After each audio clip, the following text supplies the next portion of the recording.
What makes Valentina a great villain? Does she have any redeeming qualities?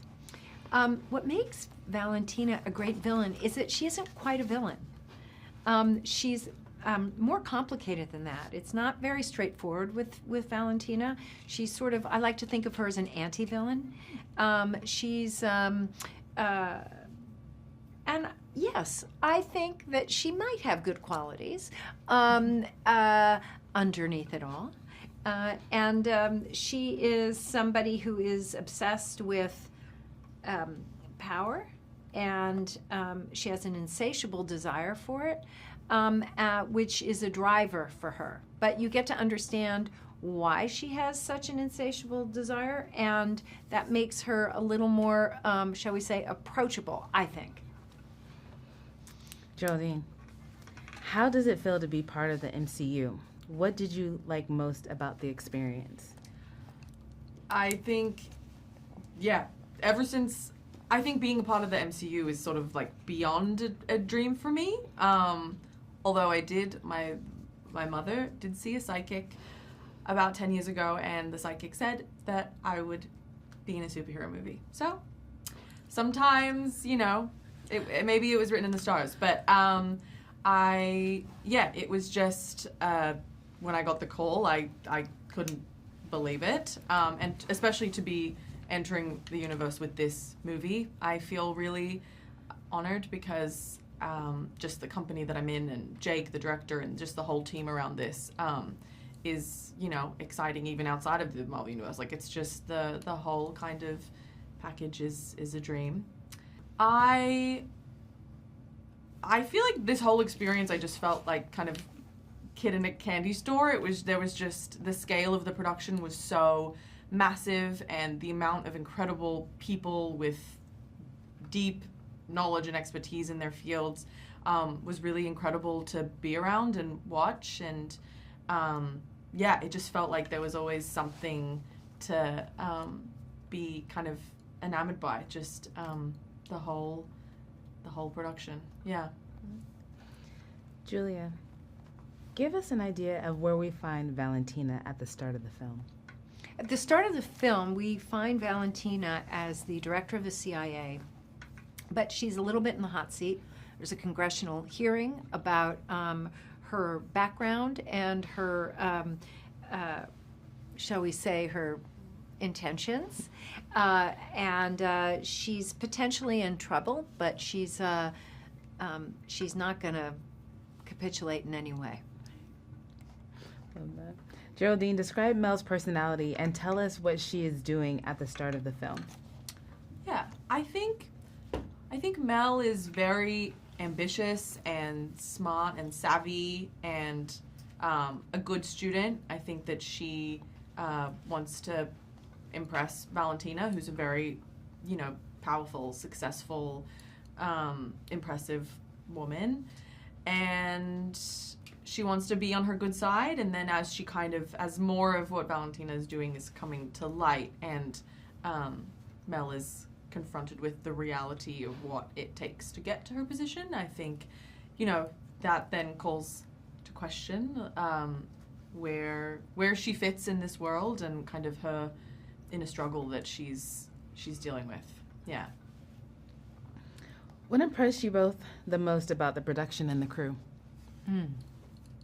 Well, what surprised me the most, and delighted me the most, was the amount of people and departments it takes to put this kind of production together, and the expertise that comes to bear. And I was very, I was awed by that fact, and that there are so many people bringing their absolute A game to this. It kind of feels very old Hollywood in a way, because there's so many, the props department and the stunts and the costumes, and all of it is so well thought through and so layered with expertise that I was just, I bow down to all of it. Mm-hmm. It takes, it doesn't take a village. It takes like a city, a state, a country to put this thing together.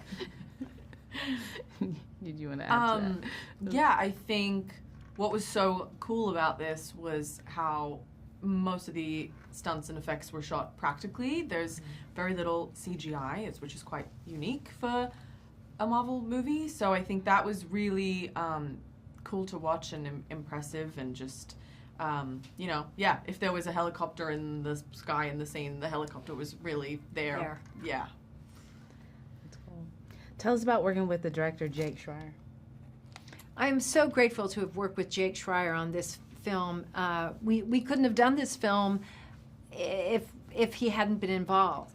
His dedication to the grittiness, the tone, the rawness of the movie and of the story itself. He was devoted to character arc and development, and the story has a real shape in the film, which I think audiences are going to really respond to. There are characters to be properly rooting for in an emotional kind of way. And, by the way, he straddles the world, Jake did, in his direction, straddling the world of comedy and drama very expertly. I mean, very finely tuned. Amazing.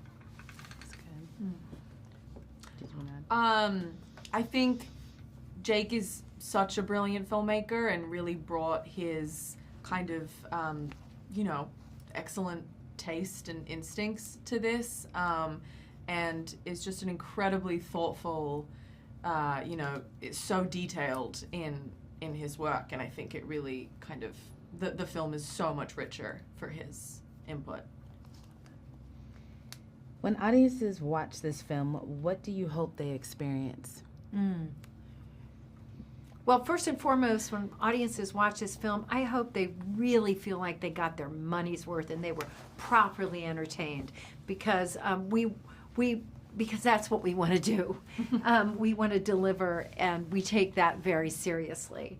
I hope also that there are certain themes in the film that the audience will walk away with and feel, have a think about, or see how these ideas apply to their own life.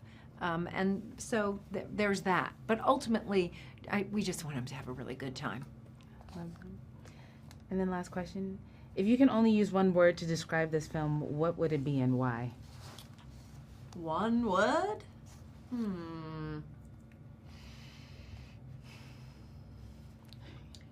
Can it be hyphenated? Hey. Big ass fun. Hey! Love that! Big ass fun, one word. That's good. Entertaining. Entertaining? Yeah, I think so. Thank you both. I Thank you. appreciate it. Thank you. That was awesome.